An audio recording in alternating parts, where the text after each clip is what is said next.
Hi, welcome to this platform for Sensor Academy, either the YouTube channel or the Facebook page. If you're watching this on our YouTube channel and that it is the first time, consider subscribing, turn on the notification bell in order to get notified when next I post a new video.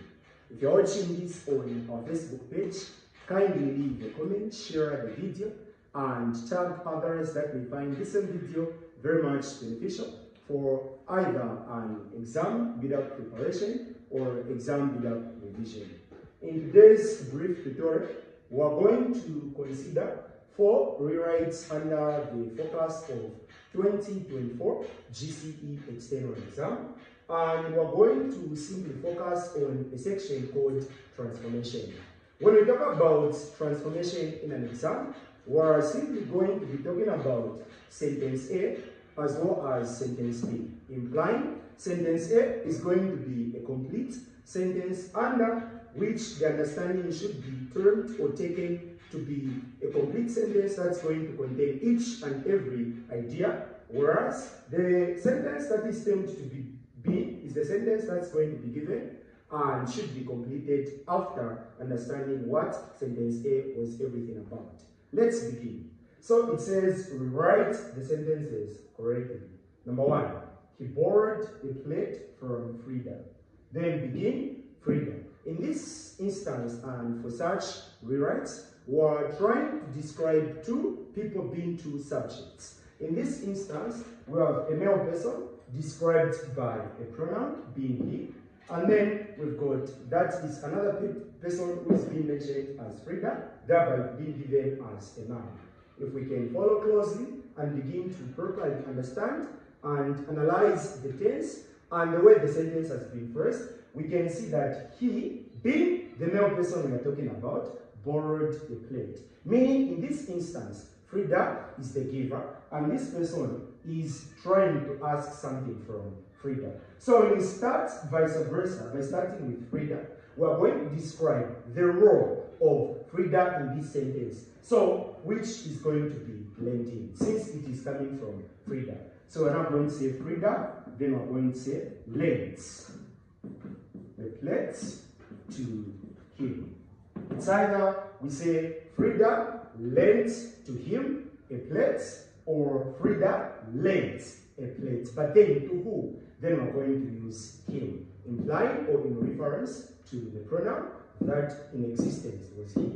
Moving on to question 2. Even if Mavuto played very well, he failed to score a goal. As a lover of rewrites, we're going to find that we're trying to start with the combination of no matter. We are trying to advocate by realizing how hard, committed, or consistent the efforts of someone has been in terms of achieving a certain result. But regardless of that, none of that has been achieved. So we're going to say no matter how hard or no matter how much. So even if means no matter how. So in this case, we're going to say no matter how hard or how much Mavuto played. If we cannot say this way, we can say no matter how well Mavuto played. It's supposed to be the same. So no matter how hard, how well, or how good Mavuto played, then comma, we're going to say he failed to score a goal.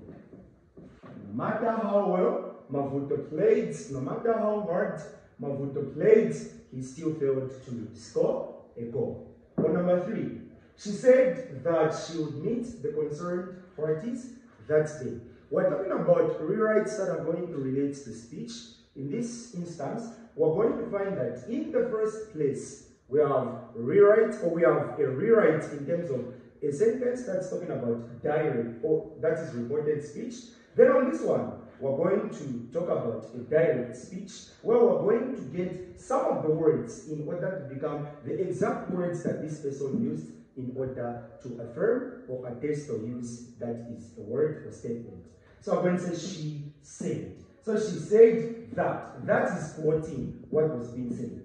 And this, in this instance, we're saying she would meet the concerned parties that day, implying that she is the one saying the exact thing right now. We're not going to say I. So she said that I. Then the word would is going to become will. She said that I will meet. I will meet the concerned. I will meet the concerned parties. Then when we talk about that day, we're going to talk about that particular day when she actually said the same thing. So which is going to become today. So we're going to say today. So she said that she would meet the concerned parties that day. She said, I will meet the concerned parties today. Then lastly, the sentence says, as soon as they brought the issue to my attention, they left. And then the question demands that we start with the word scarcely.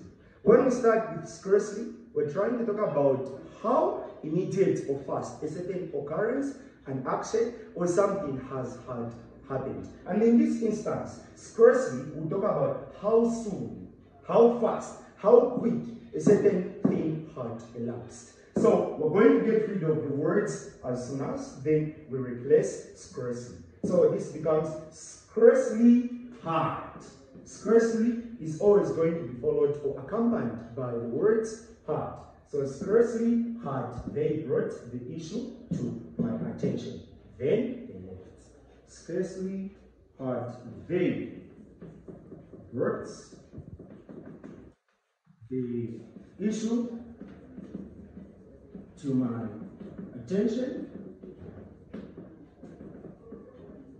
than they left. So scarcely had they brought the issue to my attention than they left. We're trying to compare two occurrences at the same time. There is a time at which the issue was brought to their attention. Then there was the same time that after knowing that they had brought the issue to their attention, then they had to leave.